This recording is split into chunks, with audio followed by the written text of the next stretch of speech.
Hello, Cape Town friends. What an absurdly beautiful day it is to be here.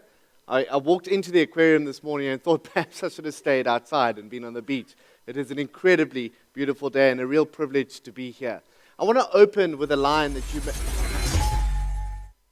Hey Mike, while I've got you, next weekend we'd love to have you, Anna and the kids over, but as always, if you can't make it, it doesn't matter. We really just want to see Anna and the kids.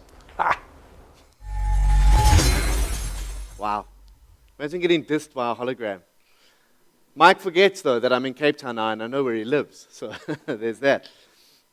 If there's been one golden thread that's run through every single presentation today, it's been that collectively, as a species, we're pretty poor at imagining our future, imagining how the world might look in the years that lie ahead of us. And I think this is particularly true for how we think about technology and our collective relationship with technology.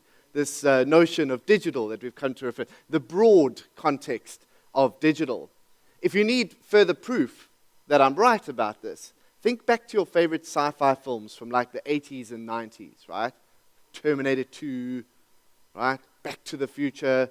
The world that they imagined we'd be in today is very different from the world that we're actually in.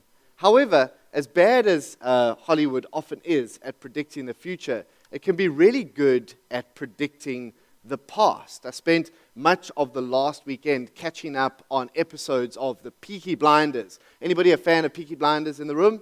Amazing. You see, Cape Town is an educated audience. I was in Joburg. There were like 2 people. I'm like, what's going on? Maybe it's because we actually work. I'm just kidding. Those of you, well played. Those of you who've watched the Peaky Blinders will know that familiar opening sequence from the series, right? That broody, dark, dingy music, this depiction of fire and brimstone and smoke in industrial age Birmingham in England, in a time when most people's offices looked a little bit more like this and not like the cubicles that we find ourselves in from day to day, right? This is a setting that I think is pretty interesting. As I mentioned before, Hollywood is terrible at teaching us about the future, but quite good at depicting the past. And history, as it turns out, has a habit of repeating itself. If we're intentional and if we are considerate, perhaps we can notice some of the trends, particularly the way we've behaved around change in the past. And maybe it can tell us a little bit about the world that we're in today and enlighten us about the world that we might face tomorrow. The story that I want to share with you is about one such factory, a Peaky Blinders type factory, right? So this factory, you'll see, I've used a cleverly placed little arrow to show you right up on the top. There's 2 drive shafts that run down the left and right of the factory. It's a typical assembly line type environment. There's machines that run in series. Each of those machines has a job. The machine is connected to the drive shaft using a belt, and the drive shaft, in turn, is connected to a massive steam turbine that sits outside of the factory, the primary source of power in the period, right? A fairly efficient system, a system that gave us most of industry at the time and really sparked the revolution, the industrial revolution that meant that we advanced dramatically technologically as a species pre and then during the 2 major wars. But around the same time, a new piece of technology entered the fray. Call it the industrial age internet, right? This magical new piece of technology was called electricity, right? And when electricity was introduced, it promised an entirely new way of thinking about designing this kind of environment, right? Perhaps we could do away with the big, noisy, polluting, dangerous steam turbine. Perhaps we could redesign the space. Perhaps we could think about efficiencies, shift work, maybe redesigning the ergonomics of the factory. But unfortunately, it wasn't people like this guy who'd owned this factory for years and had established his business and his industry through it who really used the new technology of electricity to adapt. The people that really disrupted guys like this, the incumbents, were entrepreneurs. They were new entrants. They were people that hadn't sunk thousands, maybe even millions of pounds into building these types of spaces and investing in this type of machinery, right? Do you want to know what most factory owners of this period did, how the factories changed when they introduced an electric motor into the system. I've actually got a picture of it. Let me show you quickly. This is the before. This is the after. So here's the before, and here's the after. There we go. The reason it looks the same is because the only thing that changed was the source of power. What they did essentially was take the steam turbine off the side and plug the electric motor on. That was it.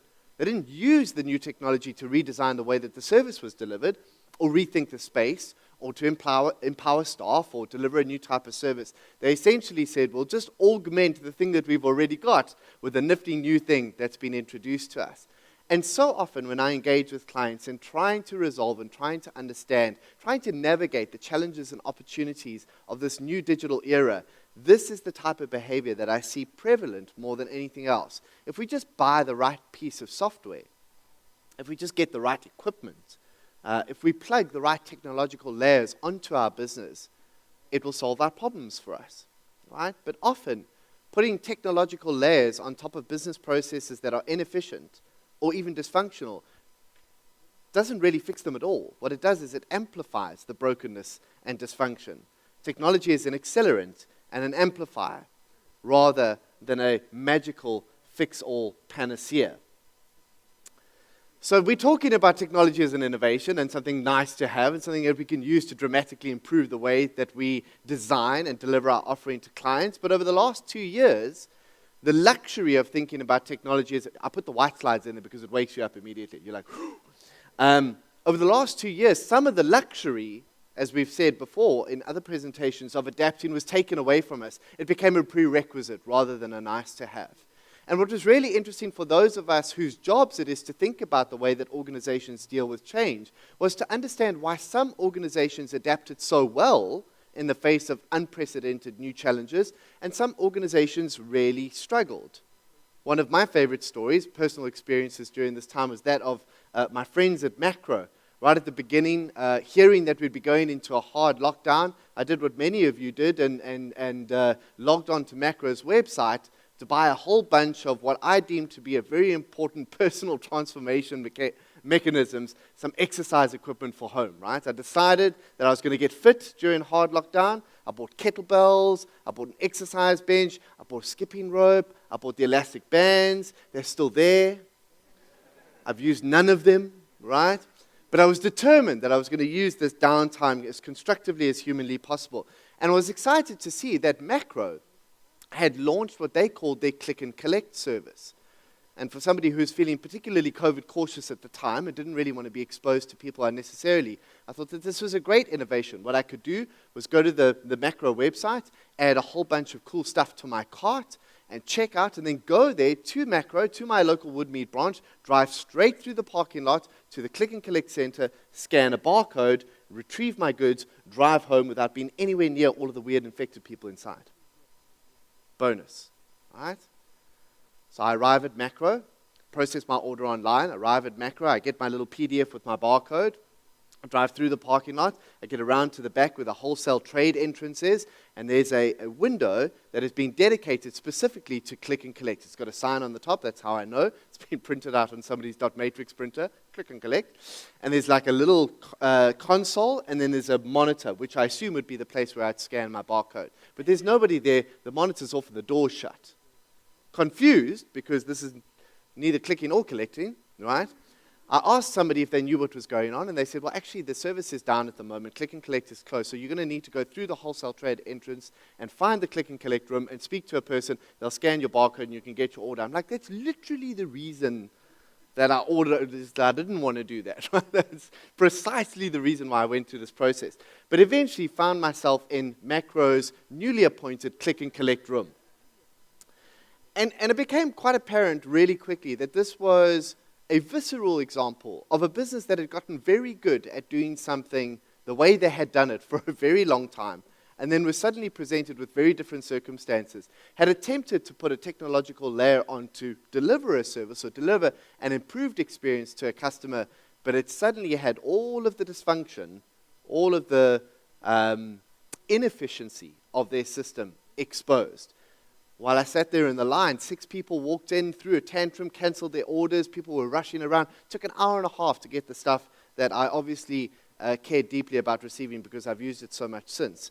But the point being is that when we juxtapose Macro's experience of COVID against a business like Checkers, who, around about the same time that Macro were launching their clever click and collect service, launched a platform called 6060, which I think many of you will agree has not just revolutionized Checkers' delivery of its value proposition to customers around the country, but maybe challenged the entire retail industry's thinking around fulfillment and around customer experience. Completely changed the level of expectation clients have. And after all, happiness equals expectation minus reality. So if you could set a new level of expectation, you have a remarkable competitive advantage.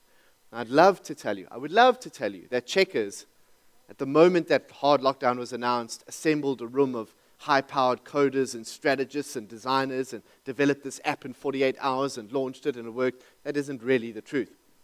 6060 was in the works for quite some time before COVID hit us. The fact that COVID hit us around about the same time that they wanted to launch it was extremely fortuitous for Checkers. In fact, it made the timing around it was absolutely brilliant. Can't help but wonder if maybe it would have been a different story if it had been launched in a perfectly reasonable or normal time, as if there is such a thing. But what is interesting is that Checkers, knowing that their existing business model needed rejigging, needed shifting, had anticipated and had welcomed an opportunity to shift and change and innovate. Sometimes, our ability to respond, in fact, I'd argue more often than not, our ability to respond to change is determined almost exclusively by our attitude towards change. And maybe in the case of Checkers, our appetite for change, a desire to shift the way that we deliver what we do, a desire to challenge the norms and assumptions that dominate our space, even if we don't have to, even if nobody's asking us to shift or to change or to modify or to evolve. Those are the businesses consistently that in the face of unprecedented and uncharted change, pivot brilliantly, sustainably, and prove us time and time again that really evolving, adapting, innovating is not so much a function of buying a new piece of technology or having a bigger bank balance than somebody else or having access to technological infrastructure that your competitor doesn't. Sometimes it's really just a function of culture, which is almost always a function of leadership. The one common denominator of the businesses that did brilliantly well in the face of COVID was exceptional leadership, leadership that had an appetite for change. Now, before COVID, we used to talk about this kind of adaptation using the term digital transformation, right? At the tail end of my career in Cerebra, the business I used to run, I heard this phrase being used over and over again in meetings and in conferences and mentioned in articles. If nothing else, the consulting industry is impressively good at coming up with buzzworthy or hyped up terms that nobody really knows the meaning of, right? Where there's mystery, there's margin. You never heard me say that. But that's all fair and well until you're actually practically trying to help customers navigate real change. It's fine if you're selling services. It's fine if you're selling a piece of software and you don't really have to worry about whether or not it works. But if you're trying to help organizations transform themselves from the inside out, you really have to have a very clear idea of what that means and what it implies. So I spent a lot of time thinking about what digital is and isn't, really is and isn't. And I think it's 3 things. But I think when we talk about digital, we only mean one of them. So I want to share those with you quickly. The first thing I think we mean when we say digital is hardware. This stuff, devices, right? Your laptop, your phone, whatever it might be. But if it is just hardware and transformation was just about hardware, then all you need to do is buy brand new phones and new laptops for everybody in the office and you'd be magically digitally transformed and you'd solve all your problems. But you and I know that that's not the truth. It's not really about the hardware. In fact, if this is not charged, it's just a glorified paperweight, right? What makes this thing magical, what makes it interesting, what makes it useful, is this layer of software, the second thing that I think we mean when we say digital, that lives on top of it. This interface that talented engineers can create that give you and me, ordinary human beings, right? Because if you've ever met a coder, you know that they're a different species. Ordinary human beings, the opportunity to engage with this technology in powerful and meaningful ways. But it's not software either that we mean when we say digital. I think it's the combination of the two. It's the combination of digital, hardware, and software that makes, really, experiences, products, and solutions that, until quite recently, were considered utterly magical possible for us. Experiences and solutions that are borderline wizardry, if you think about it, in reality. I spent yesterday evening in a hotel room. I left the hotel room this morning, right? I opened up my phone using a fingerprint sensor. I pressed a button. It pulled up a fancy thing called an app. I pressed another button, and a stranger in a car arrived, right? I climbed into the car. I didn't have to say anything to the person. I did, but I technically didn't have to. I didn't even have to tell him where I wanted to go. He magically arrived at the place I wanted to go. I climbed out. I pressed another button. He got paid. Then I left. That's wizardry, guys. That's amazing. If we think about the apps that have fundamentally changed the way we think about business and industry, the apps that have disintermediated established incumbents, the apps that really redesigned the factories, right, that have dominated the world of today. What they did, or what they've done, what they continue to do, that is so revolutionary, that is so earth-shattering, is that they've monetized trust. They figured out how to use technology to narrow the gap between what a service provider could know about its customer and what it does know about its customer. Every relationship I've ever had with a financial institution, throughout my whole life, from the first bank account that I had, came down to a big pile of paper that I had to fill out, and essentially the feeling that the service provider considered me guilty until proven innocent. My job was to work really hard to show them I was a good customer, and that I deserved their respect and a status of partnership and mutual appreciation and respect. And that's with some of those with some of those service providers, especially my bank, I've never gotten there. But the point is that, growing up, my dad would say things to me like, never overstay your welcome, and never spend more money that you have, and never get in a car with a stranger, right? And now I have apps for all of those things.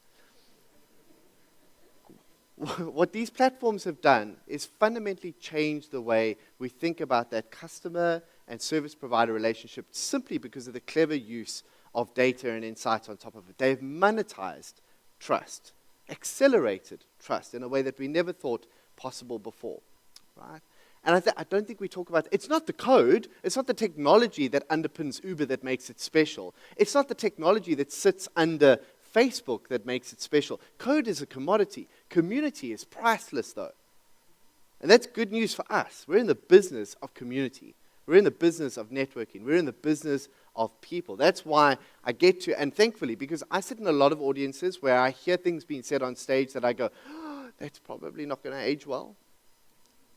But when I sit in this conference with these people, hearing them talk about these products and these solutions, I know that there's both wisdom, insight, and proof sitting behind it, because it's about human beings, something you've understood better than anyone else for decades now. And I get excited about that because really, fundamentally, what technology should do is enhance, improve, and amplify what you already do exceptionally well. And if it's not doing that, then there's something disconnected between how you understood it would help and what was promised to you in the first place. There is an opportunity to fundamentally and dramatically modify that approach. And I think it comes down to our understanding of the tools and not, I guess, falling prey to crappy vendors who make promises that they probably shouldn't. The second thing I want to talk about is the second part of digital transformation, the transformation part. I was thinking about this over this weekend when I was considering some of what I'd heard from the presentations in other parts of the roadshow. One of the things I wish they taught us, I wish they taught us only two things at school and then let us leave. The first thing is critical thought, and the second one is compound interest. I wish they taught us those two things. They didn't. In fact, some of us are still learning that. In fact, I'm a prime candidate if you're wanting to teach me. But there is something to be said about the notion of compounding, the science of compounding, and how it applies to far more areas. If any of you have read that amazing book, The Almanac of Naval Ravikant, he talks about the impact and the power of compounding in more than just one component of our lives, more than just financial sustainability and well-being. He talks about it in terms of relationships. He talks about it in terms of personal health. All of success in life comes down to the deliberate, consistent, long-term application of incremental improvements in a straight line, right? And when you do that over and over again, consistently and deliberately, that compounding applies in pretty much every arena of our lives, which is an exciting thought. The one problem, and as you well know, is that humans are not very well designed for that kind of behavior. We generally are quite bad at that. And I think we're quite bad at that even at an organizational level. The skill of transformation is long-term, deliberate commitment to incremental improvement. But what I see most organizations doing when it comes to digital transformation is looking for quick, short-term goals with little innovative projects or the purchase of a piece of software or a slight change in infrastructure, and then wondering why the benefits don't last, wondering why it doesn't actually sustain for them and the people that are using it. Transformation really is more about an inside-out change in behavior, change in priorities, change in strategy entirely, which means that it might not be the right strategy for every organization. It might not be the right approach for every business. I want to share with you a couple of approaches to digital adaptation that I think will be interesting to you through three lenses. So the first lens I want you to think about is how the products and services that we've spoken about or that the other speakers that have shared with you fit into the spectrum of innovation, disruption, digitization, and transformation. The second way I'd want you to think about it is in terms of the battles that your clients are fighting in the organizations that they work in, the challenges that they're navigating in the environments that they find themselves on a daily basis as they wade through the opportunities and challenges around digital change. But then, lastly, I'd want you to think about it in terms of your own business and where you're at and what your challenges are and what the opportunities around digital change might look like. So while some of the examples that I might give you apply or look like corporate examples, and they are because those are many of the case studies that I've studied or been involved in, these should theoretically apply whatever type of organization you find yourself in or your clients find yourself in. I think that there are two questions every leader must ask themselves, every business leader must ask themselves if they're going to make an appropriate choice around what type of digital strategy to employ for their organization. The first question is, how susceptible, how vulnerable am I to disruption right now? And when I say am I don't just mean your specific business. This might be your sector, your industry. Maybe even it has to do with kind of the geography that you operate in. How vulnerable do I feel to disruption and change right now? And this is an important thing to ask yourself and answer honestly, because the way that we answer this question indicates the level of emotional knee-jerk responses we're going to have to changes that come into. I mean, we've spoken about this in terms of people's long-term commitment to investment, but the same applies when we have to make decisions around technology in the face of change. Making an emotional choice out of a place of fear or jealousy is never a good reason from a business strategy perspective. And we see that reflected in personal behavior, but we need to remember it from a leadership perspective as well. The second question we need to ask ourselves is, what is my time frame for value creation or value extraction? How long am I in this for? Right? Now, the answer, if I said to you all now, how long do you want to practice to be around for? I'd be surprised if it wasn't as long as possible, Mike. I don't think anybody in the room is going to go, I don't know, 18 to 24 months, right? All of us want whether the businesses that we work for or businesses that we consult to or businesses that we run, to be around as long as possible. But we don't always behave in a way that is requisite or compliant with that belief or hope. Sometimes, organizations find themselves in a paradox because the people that are most influential, the most powerful in those organizations to affect meaningful change in the long term are also the people with the shortest time frame for value creation. They're only really worried about the share price, or worried about what's going to be happening in the next quarter, or concerned about what the next 6 months look like, not really what the next 6 years or 16 years look like.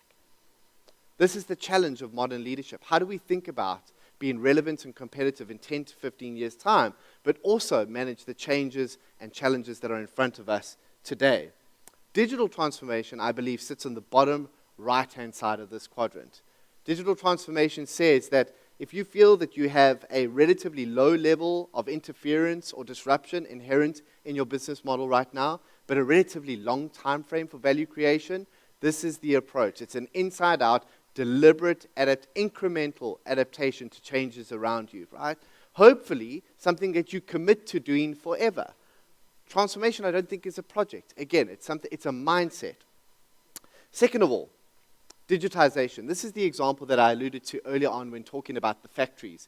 This is putting digital layers on the outside of your organization, on existing customer or employee touchpoints, in the hope of vastly improving the experience and delivery of the services that sit at those touchpoints. But again, the emphasis here is having a watertight business model, watertight operations and processes, so that the technology doesn't land up amplifying the dysfunction or the inefficiency of it. I love sharing the story of a client who came to us years ago. I used to run a social media marketing agency, and they came to us in a panic and said, "Mike, people are complaining about us because of Twitter and Facebook." I said, "No, people are complaining about you because you were a bit cuck." I didn't say that. I said, because you did a poor job. I was very diplomatic. But it's true. People weren't complaining about them because of Twitter. They were complaining because they made a promise and broken it, or they had said that they were going to deliver X and they delivered Y. The technology wasn't the problem. The lack of delivery was the problem. It just so happened that people chose the technology to express their discontent on. Again, don't blame the technology for a structural issue. But what if you're an organization that is feeling very susceptible to disruption, very susceptible to change, but it's got a relatively longer time frame, a relatively short time frame for value creation? We believe that digital innovation is a really interesting strategy for businesses that fit into this realm. And I think Checkers is a good example of that, actually. The 60/60 example that I gave you earlier on is a really great example of digital innovation. This is when you sense that your existing business model has limited runway to it. It is under threat, right? And you want to explore ways to deliver value using the resources or tools or stakeholders or value chain that you have at your disposal, but perhaps in an adjacent sector or in a new way, right? One of my favorite examples here is Astalift. Astalift is a line of anti-aging beauty creams and products produced by none other, this might be a surprise, Fujifilm, right? The camera company. Now, why would Fujifilm have a line of beauty products or anti-aging products? A couple of years ago, around about the same time that Kodak, Fuji's major competitor, was filing for bankruptcy, Fuji decided to diversify, go off on a bit of a tangent, if we're honest, using existing relationships, existing products and services that were at their disposal, existing value chain that they had control of to deliver what was, at the time, active ingredients in the celluloid film development process, antioxidants and collagen, to produce an entirely new product and an entirely new line. Although you could probably argue that Fuji were always in the business of capturing beauty, so it wasn't completely new for them. But seeing the opportunity where Kodak didn't, seeing the moment in time where their existing business model, their existing celluloid film business, was deeply under threat and not hanging on to it. Why? Because it's the way we've always done things. Right? That's a cancerous thought. So often, innovation is not the shiny new thing. It's just stopping doing the old thing. Right? Innovation is not always about doing a new thing. Sometimes it's just stopping the old thing. Okay? Finally, and this is maybe the boldest strategy of them all, is self-disruption, digital self-disruption. And this is a strategy that's appropriate, and hopefully none of you find yourself in this room, but what is interesting is that many of the clients that you consult to, many of the businesses, maybe even that you're watching, find themselves in this position at the same time.